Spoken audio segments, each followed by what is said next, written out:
Ce qui s'est passé hier n'est pas le droit, n'est pas de la justice. C'est un coup judiciaire commis en plein jour contre la volonté du peuple guinéen.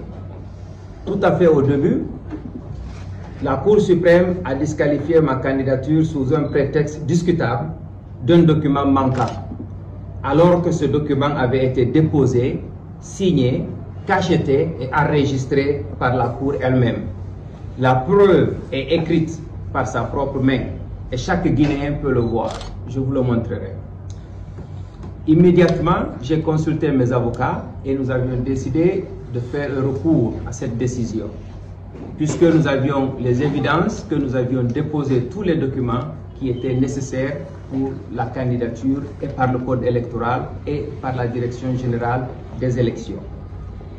Et après étude du dossier, la Cour revient et nous informe qu'ils ont bien reçu tous les documents, y compris la fiche et les photos d'identité, mais que malheureusement, les photos d'identité n'étaient pas trombonnées à la fiche d'identification.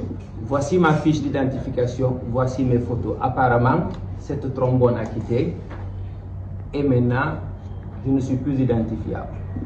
Et cette trombone a dû avoir quitté au niveau du greffe, parce que moi, je l'ai bien déposé comme ça.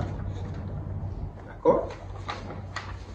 Et nous avions toutes les évidences que j'ai aussi déposé ce document. Voici le document que j'ai reçu de la greffe le 3 novembre à 17h42. Et le dernier point ici, le numéro 15, c'est ma fiche d'identité. Alors nous avions déposé tous les documents. Nous avons déposé une fiche d'identification correcte et une photo d'identité qui pouvait m'identifier. Alors pour nous, ce n'est pas une erreur, ce n'est pas un malentendu administratif, c'est un acte délibéré d'exclusion maquillé en procédure. Guinée moderne répondra avec dignité, discipline et vérité. Nous publierons chaque document que nous avons, chaque récépissé et chaque page. Et nous appellerons à tous les autres partis politiques qui se sentent exclus de ce processus de se joindre à nous et de publier tous les documents qu'ils ont pour montrer à la face du monde que les procédures ont été biaisées au niveau de la Cour suprême.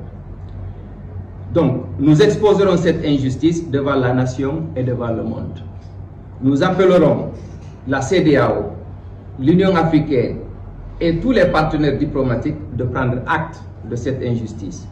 Pour le moment, nous avons une injustice à vraiment montrer au monde et à la Guinée et à la nation. Et après ça, nous déciderons qu'est-ce qu'il faut faire pour le reste des élections.